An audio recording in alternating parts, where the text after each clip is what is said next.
Olá, sejam todos e todas bem-vindos ao Café com Simone Fraga.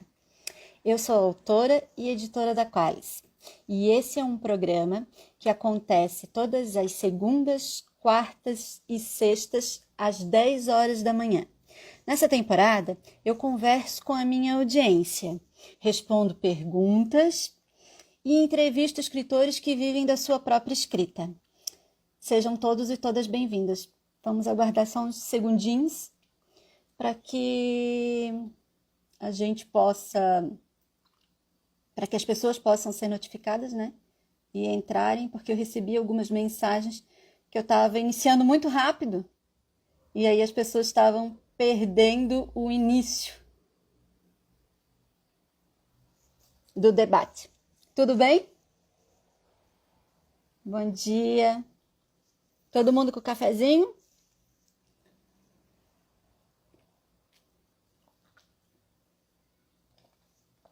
Estamos transmitindo ao vivo também pelo Facebook e pelo YouTube. Então, quem está nos assistindo pelo Facebook e pelo YouTube, bom dia para vocês também. Sejam bem-vindos e bem-vindas. Bom ver vocês aqui. Vamos começar? Então, no episódio de hoje, vamos conversar sobre o valor do livro. Vocês consideram o livro caro? Nós falamos no café anterior, no café sobre a partilha do livro. Quem não assistiu, pode ser que tenha um pouquinho de dificuldade de compreender a reflexão que eu vou fazer hoje. Por isso, eu vou só pontuar rapidamente, tá? Como chegamos ao valor do livro, sem me aprofundar. Tá? Quem quiser saber mais sobre esse episódio, assiste a live sobre partilha do livro, tá? Que lá eu explico melhor sobre esse assunto. Mas sabemos que na partilha, em média, né, 10% do valor de capa do livro é pago ao autor na forma de direito autoral. Né? 50% fica com a distribuidora e com a livraria. E dos 40% que sobra, 10% são para custos industriais, que significa papel, gráfica, embalagem, etc. 5% para custos editoriais, que é revisão, diagramação, tradução, capa. 15% para despesas administrativas, né? Folha de pagamento, marketing, logística, né? Eventos, etc. 5% para provisões de perdas, que é estoque, adiantamento de direito autoral, contas a receber, né, etc. E 5%, então, seria mais ou menos o lucro da editora, tá? Então, para chegarmos ao preço do livro, nos baseamos nesses custos, né, que a gente chamamos de cálculo objetivo, né? Alcançado esse valor, nós passamos a analisar subjetivamente, porque o livro ele é um produto que no mercado tem comparáveis, né? Com o objetivo de criar estratégias de investimento que visem torná-lo assim, mais atrativo, né? Diminuindo o preço dele para o consumidor final, para o leitor. Né? Então, ok, depois de tudo isso, nós chegamos ao valor de capa de um livro. Tá? Vamos trabalhar aqui com um valor em média de R$48. Tá? Você acha caro um livro custar R$48? Quanto mesmo fica, né, desses R$48 para o autor? 10%? R$4,80? Depois de tudo pago, quanto que a editora lucra? R$2,40, mais ou menos? Não, gente, por favor, o livro não é caro. O seu consumo é desvalorizado, tá? Praticamente não existe política de incentivo à leitura. E automaticamente as pessoas passam a não vê-lo como algo que mereça o seu investimento, né? Muitos de vocês vão dizer, mas tem muito leitor, Simone, que ama ler e não tem condições de comprar, né? Faz diferença no orçamento gastar R$48. E eu concordo plenamente com essa observação, tá? Mas faço a seguinte análise.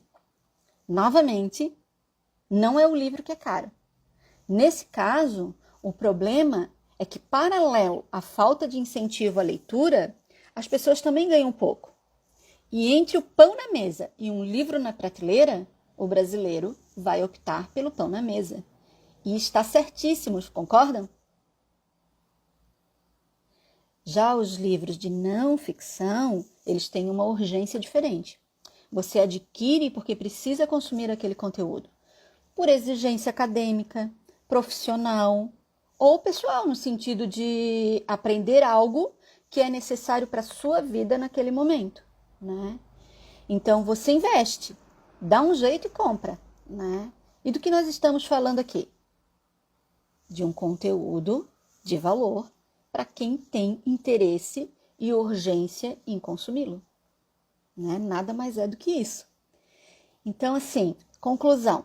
Se o livro for uma prioridade naquele momento para o leitor, independente, tá, de ser ficcional ou não, ele terá público. E o preço não necessariamente será um problema. Tá? Eu não estou generalizando, tá? Mas vocês conseguem perceber que o valor do livro não tem esse impacto todo quando este, por exemplo, é um livro estrangeiro e está sendo muito aguardado aqui no Brasil? Não era para inviabilizar a venda da mesma forma? Ele custa 50, 60 reais e os leitores compram. Um ou outro até reclama, mas não deixa de comprar. Por quê? Porque ele quer muito. Ele estava aguardando meses ansioso. O seu colega, aquele do grupo que ele participa, já tem. Então ele quer também. Eu quero ler, né? Ele fala isso assim, ó, eu quero ler esse livro. Eu quero ter esse livro na minha estante. Eu quero. É a chave para vender bem um produto, né? E por isso é tão importante criar estratégias que façam com que os leitores conheçam o seu livro. E mais, que queiram muito o seu livro, né? Nós também precisamos falar mais desse problema, da política de incentivo ao livro, né? Ela precisa estar na pauta de exigências da sociedade, dos escritores, sabe? É um debate importante, inclusive para que a gente não volte a vê-los queimados em fogueiras, né, como no passado. Precisamos, sabe, de uma política eficiente de incentivo à leitura. Tá? Um pequeno exemplo mais bibliotecas públicas. Se a gente tiver mais bibliotecas públicas, mais pessoas terão acesso gratuito aos livros, mais editais seriam lançados para aquisição, muitos livros seriam publicados já com a sua tiragem paga, e isso reverte automaticamente para o preço do livro, para o consumidor final, né? Lembra do cálculo subjetivo? Ele passaria a ser melhor aplicado aqui, por exemplo, né? E por quê, né? Porque com uma venda garantida, nós conseguimos fazer uma tiragem maior, diminuindo o valor unitário do livro. Lembram que a gente conversou sobre isso? Quanto mais eu imprimo, né, o valor unitário fica menor, fica mais barato o livro, né? E também porque o risco do investimento diminui consideravelmente, né? Enfim, todo mundo sairia ganhando, né? Mas tem uma outra coisa que eu quero falar para vocês. Para nós, escritores, né? Nós não podemos ou não devemos alimentar essa cultura de que o livro é caro. É comum ouvir os escritores propagando essa opinião junto aos leitores, né? O livro não é caro. Nós podemos dizer que o papel é caro, que a produção é cara, que a distribuição é cara, que o brasileiro ganha pouco, né? Por isso que é caro para ele. E parece a mesma coisa, mas não é. Na verdade, o ticket do livro ele é bem baixo, né? Eu comentei isso em outro café, tá? Mas Simone, vocês vão perguntar, né? Vão falar, ele é supérfluo, né? Gente, você paga muito mais caro por diversos outros serviços que também são supérfluos. Como, por exemplo, fazer as unhas toda semana é mais caro que um livro e dura alguns dias. Uma pizza mais um refrigerante é mais caro. Um hambúrguer é mais caro. A cervejinha com os amigos é mais caro do que o livro, não é mesmo? Mas do que se reclama? Do livro. porque se alimentar é uma necessidade. A cervejinha, as unhas são prioridades, já o livro não, né? E por quê? Porque não existe uma cultura de valorização da leitura. Você vai achar tudo, né, mais prioritário do que isso. Porém, nós não podemos colaborar com esse discurso, sabe? Valorizar o livro é valorizar o trabalho do autor. E isso, gente, é tão enraizado no escritor e na sociedade que o livro baixe o preço para poder comprar, sabe? O leitor já sabe que se ele esperar, ele vai comprar mais barato. As promoções são estratégias de vendas, né? Que têm o objetivo de vender mais. Não devendo virar uma regra, por exemplo, para que a venda venha a se concretizar só quando estiver em promoção. Sabe? Não aplique mecanicamente. Nós falamos um pouquinho que o leitor compra o livro estrangeiro pelo dobro de um nacional, né? E por quê? Porque ele quer muito. E também porque ele sabe que a editora não vai colocá-lo em promoção tão cedo. E a urgência de tê-lo é maior. Eu quero, né? Eu quero é poderoso. Então, assim, usem as promoções com finalidades específicas, sabe? Para presentear os leitores em uma data comemorativa, por exemplo, ou para incentivar a compra de 2 livros juntos, onde o ticket do livro fica maior. Se você quer finalizar o estoque, por exemplo, para fazer uma tiragem, também é uma boa opção. Enfim, ela tem que ter um propósito diferente da sua venda. Vamos chamar assim, da sua venda tradicional. Entenderam? Você precisa saber quantos livros você tem que vender com o preço de capa para pagar a sua tiragem e para dar o retorno desejado, alcançar a sua meta. Tá? Dito isso, precisamos valorizar o trabalho do escritor, né? E os exemplos começam dentro de casa. Depois, nós vamos gerar curiosidade nos leitores, né? Se conseguir gerar ensinamentos, reflexões, abordar um tema que você possa discorrer sobre ele com mais dados, né? Com propriedade, vai ser melhor ainda. E, claro, proporcionar novas experiências ao leitor, né? Ser criativo nesse sentido, tá? Vocês estão compreendendo que o que eu estou tentando refletir com vocês é que se o próprio autor não valorizar o seu trabalho, nem o dos colegas, os leitores vão reproduzir esse mesmo conceito porque eles se sentem legitimados. E a gente alimenta essa cultura, sabe? Sem perceber, né? Já temos o problema do comparativo, porque o livro é um produto que você não consegue precificar pelo valor que ele gera, né? Porque ele tem um comparativo no mercado. Eu posso dar uma palestra, por exemplo, e cobrar um valor que eu considero que ela valha o meu tempo de dedicação.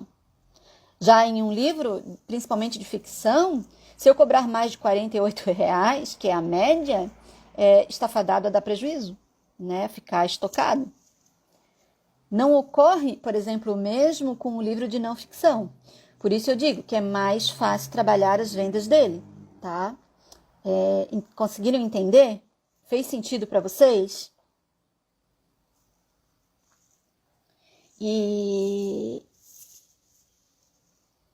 Então, a reflexão que eu trago hoje aqui para vocês são duas. Uma, né, que nós, escritores, vivemos nessa mesma sociedade, né? Então, nós somos impregnados também pelos conceitos e pela cultura dessa sociedade. E se não existe uma cultura de valorização do livro, a gente também acaba reproduzindo isso. Por isso que a gente precisa ter o cuidado de não reproduzi-lo, né? Não reproduzir que o livro é caro. O livro não é caro, ele pode não ser prioridade para você, né? Ele pode não ter uma urgência de compra, né? Uma necessidade de compra para o seu leitor, né? Mas ele não é caro. E uma outra coisa que a gente vê acontecendo no mercado É isso, como existe essa cultura de considerar que o livro é caro, você acaba trabalhando muito com as promoções a todo momento. Então, assim, para eu conseguir vender, eu tenho que botar o livro com preço muito mais baixo. Né? Aí compra. Isso faz com que o leitor deixe de comprar o livro, né, com o preço de capa, com o preço do valor mais próximo da sua realidade, para pagar todos aqueles custos, né, e chegar naquela meta ali que a gente discutiu da partilha. Né? Ele deixa de comprar porque ele sabe que daqui a pouquinho, eu tenho mais tantos aqui para ler, né? Então vou esperar um pouquinho porque daqui a pouco ele vai entrar em promoção. Aí eu compro mais barato. E aí o teu raio de influência, ele vai se tornando um raio de influência onde os leitores compram de você, né? Mas compram com um ticket ainda mais baixo do que aquele que você precisa. Né? Então a gente precisa também tomar cuidado com a forma e as estratégias das nossas promoções. Né? Para o autor compreender que, se ele quiser o livro, o livro está nesse valor aqui. Né? As promoções elas vão vir, mas elas vão vir no seu tempo e por um motivo específico. Né? E aí tem vários motivos, tá? Que você pode fazer promoção e que é bacana, né? Você fazer promoção. Mas o que vai fazer mesmo o livro ser vendido com o preço de capa dele é o leitor querer o livro. Né? Da mesma forma que a gente vê quando um livro é estrangeiro e é extremamente aguardado aqui no Brasil. Né? As pessoas pagam, algumas até reclamam do valor do livro. Né? Olha, paguei R$50, paguei R$60, paguei R$80. Ali a gente fala, sabe, paguei por um livro, né, de ficção. Paguei R$80 pelo livro e tal, mas é porque eu estava esperando ele muito. Nossa, eu já estava esperando ele há um ano. Queria muito que ele chegasse aqui e tal. Né? Minha colega já tem ele, então eu quero ele também. Então, assim, essa urgência, né, essa vontade, esse querer, faz com que ele tenha uma prioridade, né, na lista de compras do leitor, tá? E aí a gente volta novamente para a parte de como divulgar o livro, né? Para que tenha mais leitores querendo consumi-lo, né? E para que a gente não enfrente tanto esse problema de que o livro é caro. Porque, gente, o livro não é caro. Né? Dar R$48 por um livro não é caro, né?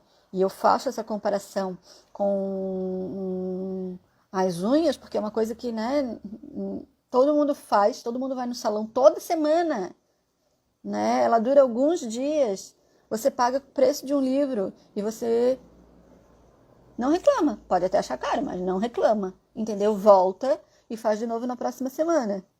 Né? Por quê? Porque tem uma necessidade, tem uma urgência, eu quero ficar bonita, né? Eu quero que as minhas unhas fiquem bonitas. Então, ou eu vou numa festa e eu quero, né? Que você tem uma urgência, você tem uma necessidade. Então, o teu leitor, ele precisa ter essa necessidade de compra, né? E outra reflexão, né, que a gente fez aqui com essa introdução, é justamente a falta de uma política de incentivo. Né? Se você tem uma política de incentivo desde a escola, né, desde a infância, e depois você fomenta, né, que as pessoas leiam de forma acessível através das bibliotecas públicas, por exemplo, você vai construindo novos leitores. Né? Aquele leitor que foi lá na biblioteca e leu um livro e gostou daquele autor que ele leu, ele vai procurar aquele autor, ele vai procurar outros livros daquele autor. Né? Não vai ter, na biblioteca não vai ter todos os livros, né? Mas vão ter livros que podem, né, estimular o gosto pela leitura, e aí o leitor então passa, né, a ir atrás de novos livros e adquirir aqueles que ele quer ter na estante dele, né, que ele quer ter no Kindle dele, né, porque ele quer para ele. Então, e a gente não tem isso, pelo menos não de forma eficiente, né, ou não no volume que a gente merece, né, bem pelo contrário, né, a gente vem sofrendo aí nos últimos anos um revés da cultura, né, onde o livro, se ele já não era importante, ele foi considerado menos importante ainda, né, e isso vai colaborando para tudo isso que a gente está falando, né? Para as pessoas lerem menos, não dar tanta importância, achar caro, né, o produto. Aí começa a ter aquela visão de que o livro é elitizado, né, porque ele é caro, e não é verdadeiro, né? Não é verdadeiro. Ele não é uma prioridade, porque não existe uma cultura de valorização que faça com que ele seja prioritário, né? Então, é nesse sentido, assim. E é essa reflexão que eu trago para a gente debater hoje aqui. Chegamos ao final dessa primeira parte e eu quero saber o que vocês acharam, né? Eu quero que vocês comentem no chat, né? Se vocês já passaram por alguma situação similar, se vocês concordam com o que eu falei, né? Quem quiser fazer perguntas, por favor, façam também pelo chat, tá? Eu vou selecionando aqui para responder. Quem quiser participar ao vivo, né, aqui pode solicitar, né, para o convite aqui, que aí eu aceito. Se tiver mais pessoas, eu escolho aleatoriamente, né, alguém aqui para debater comigo e a gente vai respondendo as perguntas. Mas eu quero saber o que vocês acharam dessa reflexão, né? Peguem o cafezinho de vocês, o suquinho, a água e vamos para essa segunda parte. Vamos ver se temos perguntas aqui no chat. Deixa eu tomar aqui também o meu cafezinho. Vocês concordam com a minha opinião de que existe sim, né, uma parcela da sociedade, uma grande parcela, talvez a maior, né, então, na minha opinião a maior, que claro, vai fazer a opção do pão na mesa, né, em vez do livro, porque faz diferença no seu orçamento, R$ 48, né? E para essas pessoas é mais necessário ainda, né, que tenha uma cultura, né, de incentivo à leitura, que tenham bibliotecas, né, públicas que possam ofertar, né, livros de forma acessível, gratuita, para que elas possam ler mais, né? Ó, a Diana está falando, muito boa reflexão. Eu confesso que já comprei livros em lançamento e depois me senti burra quando vi o livro em promoção, pouco tempo depois. Tem isso também, né? Porque a gente acaba meio que sacaneando os nossos leitores mais fiéis, né?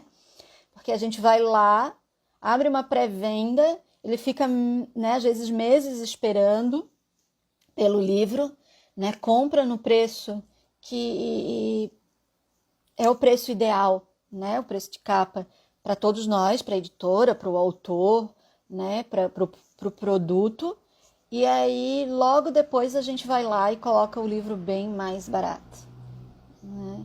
A pessoa fica, poxa, aí eu perdi dinheiro, né? O que a gente vê no mercado é que as promoções elas estão sendo feitas mecanicamente, né? Tipo assim, eu não tô conseguindo vender, não tô conseguindo alcançar, né, as vendas, então eu vou lá e vou botar um preço mais baixo para poder vender, né? Porque é mais fácil também, né? É mais fácil trabalhar desta forma. E aí você vai vendo o livro vender, e aí você vai dizer, olha só, eu tenho leitores, está vendendo, mas não, né? Porque trabalhar a venda do livro no preço de capa é fazer o dever de casa, né? É divulgar muito antes, né? Na verdade, ir colhendo frutos de um trabalho que você faz todos os dias, né? Daquela estratégia de planejamento que a gente também já conversou sobre como divulgar o livro, né? Não necessariamente você divulga, não necessariamente é esse livro que você está divulgando, mas você está colhendo de vários outros que você já divulgou. Você está colhendo da sua própria divulgação enquanto autor, né, naquela venda. Então, claro que se você não faz bem isso, se você não cria essa urgência de compra, essa necessidade de querer o livro nos teus leitores, automaticamente você é uma segunda opção. Então, eu posso esperar um pouco mais, né? Para quando ele tiver mais acessível para o meu orçamento, né? Ou porque, o que é pior, né? Ou porque eu sei que daqui a pouco você vai fazer uma promoção. E aí eu vou comprar na promoção. Então eu posso esperar ele. Então eu compro daqui a pouquinho, né? Seginara falou, Simone, eu acredito na valorização como diferencial para a busca pelo livro.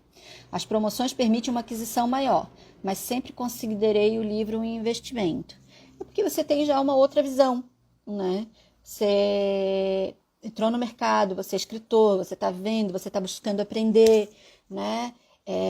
Você está fazendo muitas reflexões. Então, você tem, e nós temos muitos leitores assim também, tá, gente? Tudo que eu falo aqui, eu não generalizo, tá? Eu tento buscar conceito e me focar naquilo que é maior, né? Então, assim, nós temos um número de pessoas, de um contingente maior de pessoas que não leem do que leem. Então, eu estou falando dessas pessoas, né? A gente tem um número já considerável daquelas pessoas que leem e ficam aguardando as promoções. Aí a gente vai dividindo isso em nichos, né? Dentro disso tem uma parcela que é por causa do seu poder aquisitivo mesmo, e aí está corretíssimo. Mas muito é da forma com que a gente lida com o mercado, né? Eu não consegui fazer isso, então eu dou isso em troca.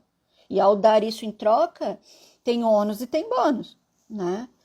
O bônus é que naquele momento você, consegui, vendi, fiz gerar o meu caixa, né? Coloquei o livro na mão de mais pessoas, mas eu tenho ônus também. Por quê? Porque no próximo a pessoa vai ficar aguardando que eu faça de novo uma promoção.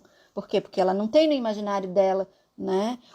Que, olha, não sei quando vai ter uma promoção, não sei se o autor vai fazer, não sei se a promoção vai ser tão boa assim, né? Então, eu não vou esperar, eu tenho condições agora, eu vou comprar agora. Então, não existe isso, existe o quê? Vai ser boa, sim.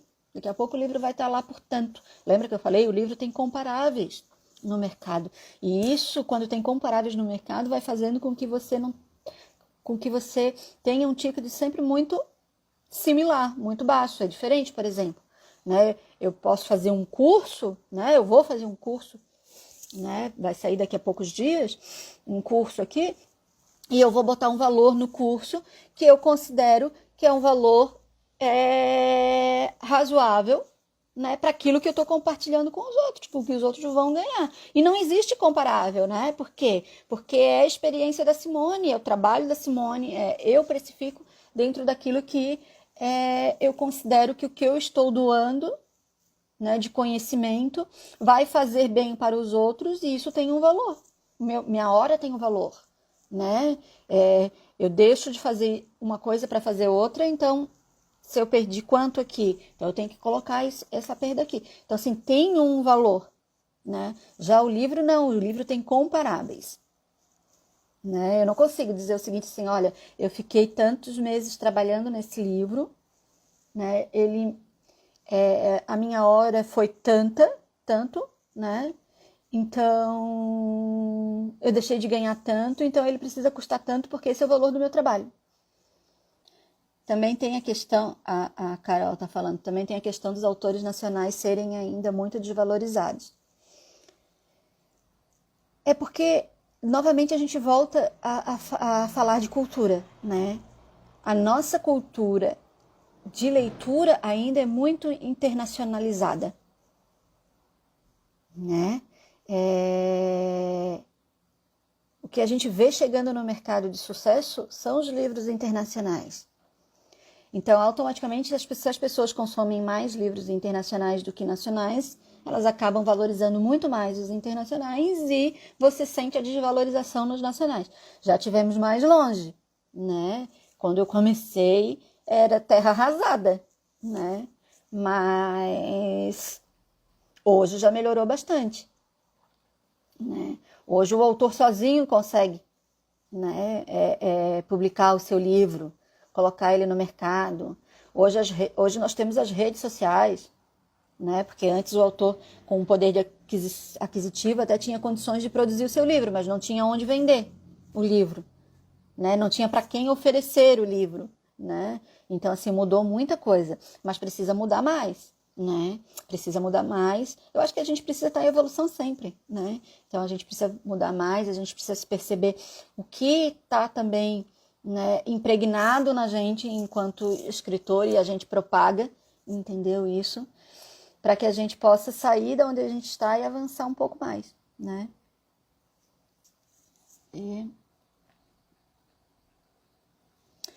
Simone, os e-books ajudam a desvalorizar os físicos? Eu leio o e-book e preciso dos físicos. Olha, eu acho que não, sabe? Eu acho que, claro que quando os e-books chegaram com tudo, né, ter toda mudança, ela gera um certo desconforto e uma preocupação, um medo de como vai ser, sabe? Mas eu sou da opinião que tanto o e-book quanto o livro físico, pelo menos, né, hoje, o mundo está sempre em evolução, mas assim, hoje, eles coexistem, sabe? Eles vão continuar coexistindo. A gente vai ter uma parcela que compra mais e-books, uma outra parcela que compra mais livros físicos. A gente vai ter uma intersecção disso, das pessoas que compram um livro digital e também compram o físico, porque querem ter aí, que gostaram e aí querem ter aquele livro para elas, porque aí já valorizam o livro de outra forma, né? Ó, aquela pessoa que lê o e-book, gosta e quer comprar para ter na sua prateleira, é uma pessoa que, por exemplo, já valoriza o livro de uma outra forma. Né? Porque, poxa, ela já leu a história, né? Poucos leem mais de uma vez a mesma história e ela quer para estar lá porque ela gostou do livro, então ela deu um valor diferente para aquele produto, né? Ali. Então eu acho que a gente vai se adaptando à realidade do mercado, né? Da mesma forma que foi agora, né? Na pandemia, né? A gente vê, sim, ó, pessoas que a gente nunca imaginou se adaptando a esse meio digital, né? A essa nova realidade que transformou aí a vida das pessoas. Então foi uma transformação quando o e-book chegou, mas eu acho que a gente se adaptou a essa realidade. A gente viu formas de vender o livro físico, né? De vender também o livro digital. E eu acho que hoje está mais para um ajudar o outro nas vendas do que o inverso, sabe? Eu acho que com uma boa estratégia, um bom planejamento, né, a editora, né, ou o autor, ele consegue fazer com que um alavanque as vendas do outro. Eu acho que é isso que a gente vem buscando no mercado. Ah, que legal, Dia. A Diana fez o questionamento de que ela já se sentiu, por exemplo, dessa forma, né, de ir lá comprar o livro por um valor de capa, assim que ele saiu, e pouco tempo depois ele tá mais barato, você diz, poxa, perdi dinheiro, fui burra, né? Devia ter esperado um pouquinho mais e ter comprado. E agora, depois da reflexão que a gente fez aqui, ela tá dizendo, não, poxa, olha, realmente eu valorizei. Sim, se esse dinheiro que você investiu, né, não te fez uma falta, no sentido, né, de você ter deixado de adquirir algo que era necessário realmente para o teu sustento, para a tua vida e tal, você fez certo. Né? É aquele negócio do pão na mesa, né, ou o livro na prateleira. Né? Porque aí você valorizou o investimento da editora, você valorizou o autor, né? E isso é bacana. E você tem uma outra visão, né, do processo. Legal. A Bruna, eu amo uma pré-venda, compro sem remorso. Tem muita gente que não gosta de esperar, porque a ansiedade te traz esse desconforto, né? E aí também tem aquela preocupação se o livro vai chegar realmente e tal, né? Mas eu sou uma pessoa que gosto muito da pré-venda, né? Algumas dão mais certo do que as outras, porque a pré-venda a gente sempre depende de terceiros envolvidos, né? Que a pré-venda, como o próprio nome já diz, né? Você está vendendo antes de ter o produto pronto, né? Então você vende com, né? E o leitor ele aguarda aquele produto ficar pronto para que você possa, para que ele possa receber.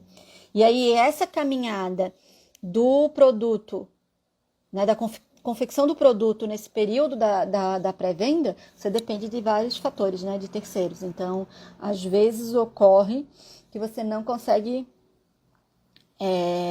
garantir, né, num determinado prazo, aí a pré-venda se estende um pouquinho mais, aí você tem leitor que fica chateado e tal, mas tudo isso faz parte do processo, né, tudo isso não tem muito como fugir. Você não faz uma pré-venda achando que, né, eu não vou atender. Você faz uma pré-venda para atender dentro de todos os prazos, para ela ser a melhor possível, né, para a experiência do leitor ser a melhor possível, e aí você entregar o produto. E a pré-venda é muito boa, tá, gente? Ela é muito boa. Por quê? Porque primeiro ela já te dá uma métrica, né, das pessoas que estão aguardando aquele produto, que querem muito e que valorizam o produto, né? Segundo, que ela te traz um financeiro que faz com que você consiga, né, pagar algumas contas, né, já com o dinheiro de venda daquele livro, né? Então, por exemplo, às vezes você não tem um determinado orçamento para investir no livro naquele momento, e a pré-venda é a solução, né? Em vez da editora ou do próprio autor,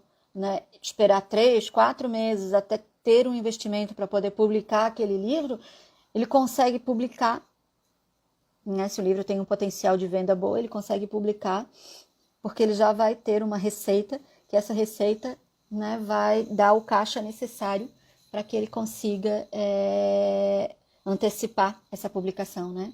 Não publicar antes do que ela estava prevista, por exemplo. Eu também amo uma pré-venda, sou apaixonada. Simone, já ouvi de leitores brasileiros que não leem autores brasileiros. Qual o caminho para nós autores seguir? Mesmo indicando, eles falam, não leio nacionais. Tá. É um pouco de tudo isso que a gente está falando aqui, né? É essa cultura de que o que vem de fora é melhor do que o que a gente produz aqui. E aí não é só no livro, tá?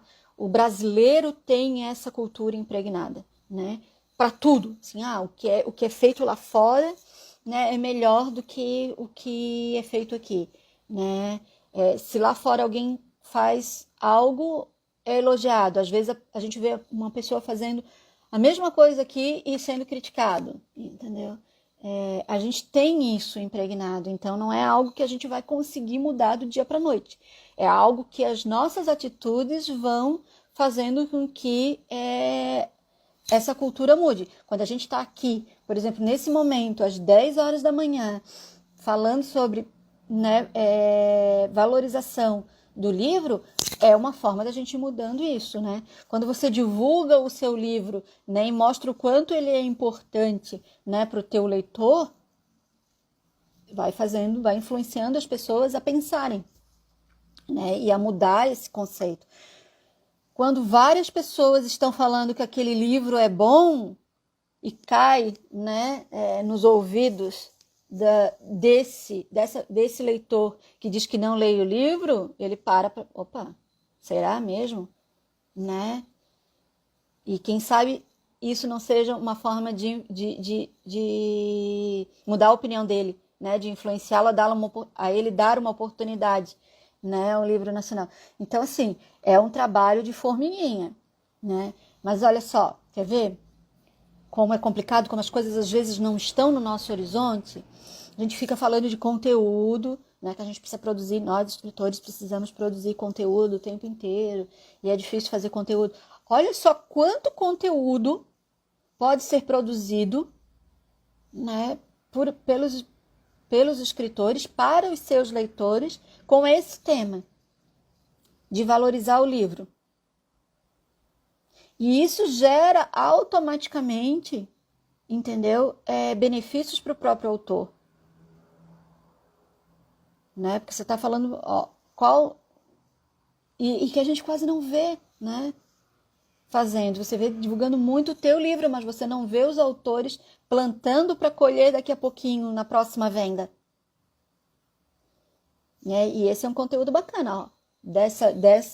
Desse café aqui, o que eu diria para vocês anotarem é isso, ó, construir conteúdos que valorizem o meu produto, que me valorizem enquanto autor, que valorizem o livro nacional, que valorizem a leitura para os meus leitores, para construir, né, esse conceito, ou mudar esse conceito, né, na mente deles, no sentido de fazer com que daqui a pouco, inclusive, o que eu vou oferecer para eles, eles já, né, olha só, já ouvi essa autora falando isso, esse autor falando aquilo e tal, e se ele pensa dessa forma, o livro dele deve ser bacana mesmo, eu vou dar uma oportunidade para ele. Então, assim, lembra que a gente precisa conquistar novos leitores todos os dias? Então, esse conteúdo é muito propício para isso também, né? E dá para falar muito sobre ele, muito, coisas diferentes o tempo inteiro. Ó. A maioria da nossa cultura é internacionalizada. Sempre temos tendência a valorizar tudo que vem de fora e desvalorizar o que temos aqui. É bem isso que eu falei, né, Carol? Ó, a Serginara tá falando. Carol, eu não consumi autores nacionais porque sempre encontrei prateleiras repletas de internacionais. Isso mudou com as sugestões da Amazon e por isso leio muito mais nacionais hoje. Sim, teve um momento em que a gente entrava nas livrarias e assim, para te encontrar um livro nacional, ele estava lá na prateleira escondidinho. Então assim, você tinha que entrar já sabendo que você queria aquele livro, né? Para ir lá no vendedor e pedir. Ah, eu quero um livro da Simone Fraga, né? O livro se chama Minha Pequena Grande Mulher. Então, assim, você tinha que ir no vendedor e pedir, porque senão você não encontrava, né, nas livrarias. Hoje você já entra e você já encontra vários autores, né, nas bancadas. E, gente, percebam, autores que começaram como todos nós, entendeu? Com o livrinho embaixo do braço, fazendo a sua divulgação, publicando independente, mandando para a editora. E hoje está lá, entendeu? Nas prateleiras. Mas tem uma coisa que também está mudando, né? E nesse último ano mudou muito também em virtude da pandemia, né? Teve esse boom, né? Que foi também mostrar para o autor que ele não precisa necessariamente estar na prateleira, né? Estar na bancada da livraria, né? Ele tem as redes sociais, ele tem as plataformas digitais para vender físico também, não só digital, né? E quanto mais ele tiver visível, né, nesse meio, ele empurra também, né, as livrarias a pedirem o livro dele, porque a livraria ela também tem um problema, gente. A gente pode conversar mais depois num tema específico sobre isso, mas as livrarias elas também têm um problema, tá? Grande. E eu, Simone, só passei a entender depois que eu virei editora, né? Que é espaço, né? Nós produzimos muito, o tempo inteiro tem livro sendo lançado, né? E para entrar um livro na livraria tem que sair outro, porque onde é que vai colocar? Né? Olha o tamanho do estoque de depósito que tem que ter para poder guardar, né, esses livros. E o próprio tamanho da livraria mesmo, né? Para poder botar. Então, o que é feito? Mais um filtro, né? Que é o filtro daquilo que vai percebendo que o mercado está pedindo, que as pessoas estão falando. Então, assim, tá falando muito desse livro tem um potencial de venda muito grande, então eu quero ter ele na minha livraria, porque as pessoas estão vindo aqui e estão pedindo ele, né? Porque se as pessoas olharem ele na vitrine, na bancada, vai levar, porque já viu ele nas redes sociais. Então, uma coisa está interligada com a outra também, entendeu? E isso ajuda a editora a colocar na livraria o livro, né? Porque não é só porque o livro está numa editora que ele vai para todas as livrarias, né? A gente envia o catálogo para as livrarias, para as distribuidoras, mas aí chega lá na livraria, a livraria fala: opa, mas eu não ouvi falar desse livro ainda, né? E eu tenho um outro aqui que está todo mundo querendo. Quem que eu vou botar? Ó, a Serginara está falando. Dos 12 livros que eu já li esse ano, apenas 3 são de autores internacionais. Eu não vejo problema em as pessoas lerem os autores internacionais, bem pelo contrário, sabe? Eu sou do tipo de pessoa que eu quero que leia. Leia muito. E aos poucos a gente... Porque se você lê, se a gente tiver autores que leiam, independente de serem internacionais ou nacionais, é um passo, é mais fácil para a gente conquistar ele para ler. Porque ele já gosta de ler, né? Então, você conquistar ele, para o nacional. A gente tem que criar estratégias, né, de como fazer com que ele dê uma oportunidade. Porque eu acho que depois que a pessoa dá uma oportunidade, né, muda completamente. Agora, já que a gente entrou nesse campo, né, da valorização do livro nacional, deixa eu falar uma coisa para vocês também. Isso acontece, na minha opinião, muito também, das pessoas não valorizarem tanto os nacionais e valorizarem os internacionais, por uma questão até óbvia para mim, né? E aí eu vou compartilhar com vocês para vir a ser óbvia para vocês também. É natural que o que chegue aqui internacional seja só livros bons, né? Porque as editoras não vão trazer para o país algo que não está dando certo, algo que já não foi testado, algo que as pessoas não conhecem, certo? É um investimento muito grande trazer o livro de fora. Então, essa parcela de livros que a gente tem aqui, de livros estrangeiros, são livros muito bons.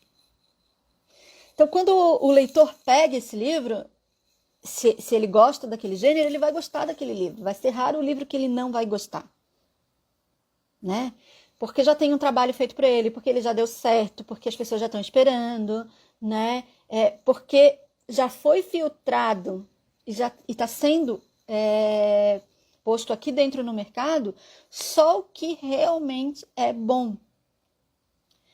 Já o que é produzido aqui, a gente tem de tudo. Tanto o bom quanto o que não é tão bom, né? A gente tem de tudo. Como eles lá nos países deles, né? Os autores internacionais que estão aqui, nos seus países de origem, também tem de tudo. E aí o que acontece? Quando o leitor vai garimpar o livro nacional, ele pode pegar qualquer coisa, né? Ele pode pegar um livro muito bom e aí ele vai elogiar e vai dizer, olha, é bom, eu estava errado, né? Se eu tinha essa visão. Como ele também pode pegar algo que não é bom. E é bem provável que ele pegue algo que não é bom. Entendeu? Por quê? Porque tem muita coisa sendo produzida em todos os níveis. Não está errado isso, né? Bem pelo contrário, a gente precisa produzir em todos os níveis para poder ter também aquela seleção de coisas boas, né? E aí tem então essa visão de que o nacional não é tão bom quanto o internacional. E de certa forma é verdadeiro, porque não que não tenhamos livros bons nacionais, a gente tem autores muito bons, a gente tem livros melhores, inclusive, autores melhores do que os internacionais, mas a gente também tem histórias e livros que não são tão bons, ou que não servem, né, para o gosto do leitor que está muito acostumado com o quê? Com a nata do que vem de fora. Sabe? Com a seleção do que já é muito bacana, do que já deu certo. Entendeu? Porque as editoras não vão apostar em trazer coisas que não... E quando ocorre isso, né? Ó, apostei que esse livro aqui ia vender muito, porque a expectativa de venda aí é outra também, né? Muito maior. Então, assim, quando a editora aposta e não dá certo, o que ela faz? Ela já não faz o próximo. E o leitor fica como? Aquele que gostou? Sim. Entendeu? Por quê? Porque o poder de investimento é muito alto para você agradar só o leitor.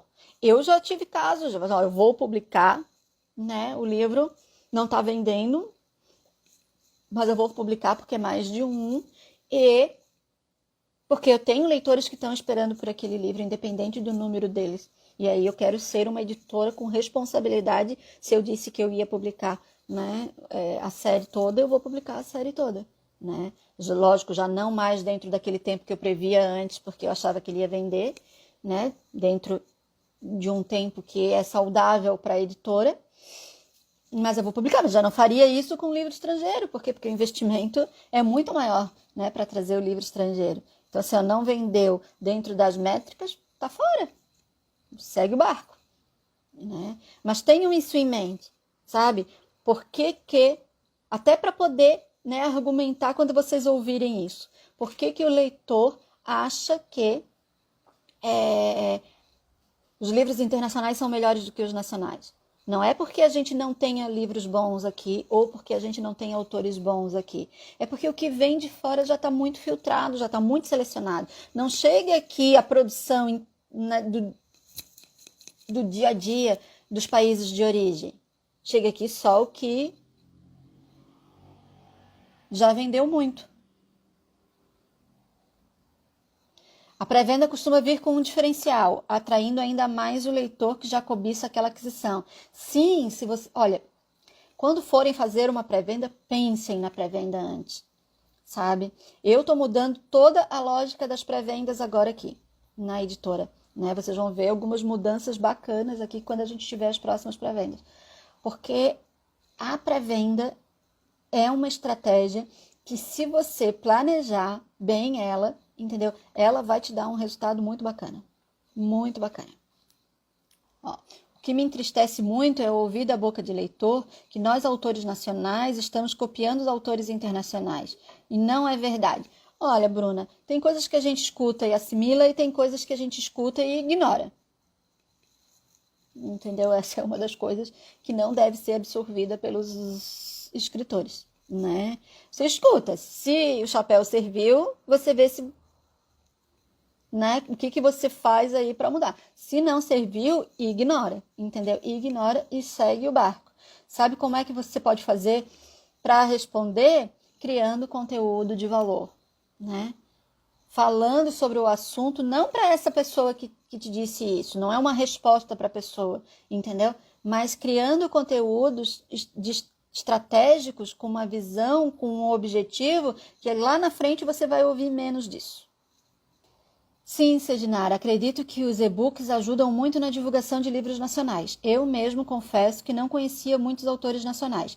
Foi apenas ano passado que comecei a ler e-book, olha só.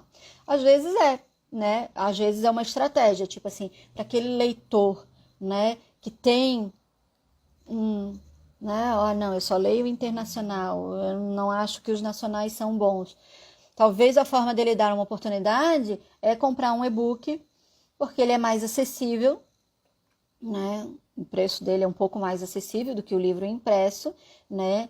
E aí ele vai se despertando, né, e vendo que ele estava errado, né? Que tem muito errado, inclusive. Deixa eu ver aqui o que a Bruna... Olha eu vindo aqui causar, vamos ver. Simone, você acredita que os erros dos autores nacionais é escrever livros que se passam fora do Brasil? Talvez seja por isso que os leitores têm um pré-julgamento negativo. Não acho. Não acho. Eu acho que o autor pode escrever sobre o que ele quiser. O que eu acho é que para escrever sobre um assunto do qual, ou um lugar do qual ele não conhece, ele precisa estudar. O problema não está no autor nacional escrever um livro que se passa em outro país. O problema é ele não conhecer nada daquele outro país. O problema é ele não pesquisar para poder falar sobre aquele assunto. Entenderam? Então, é aí que está a diferença. Porque se a obra for boa, não vai ter problema. Né?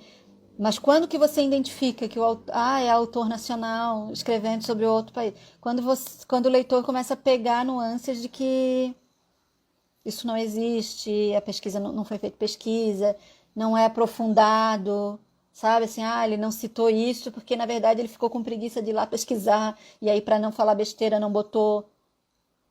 Entendeu? Então, esse é o problema. É como você produz aí a sua obra, né? Mas eu não acho que é esse, sabe? Eu acho que o problema nesse caso, ele é mais profundo, ele é muito mais da cultura, que não é só do livro, né? É uma cultura generalizada do que vem de fora é melhor do que o que a gente tem aqui dentro. Em tudo que a gente consome, né?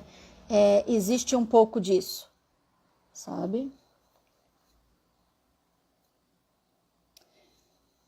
Simone, o caminho inverso ocorre? Os autores brasileiros chegam nessa mesma quantidade ao mercado internacional? Na minha percepção, não. Confere. Eu não entendi. Que quantidade? Você da mesma forma que as editoras trazem os autores internacionais para o Brasil, se a gente tem a mesma quantidade de autores nacionais que vão para fora, não. Ainda não.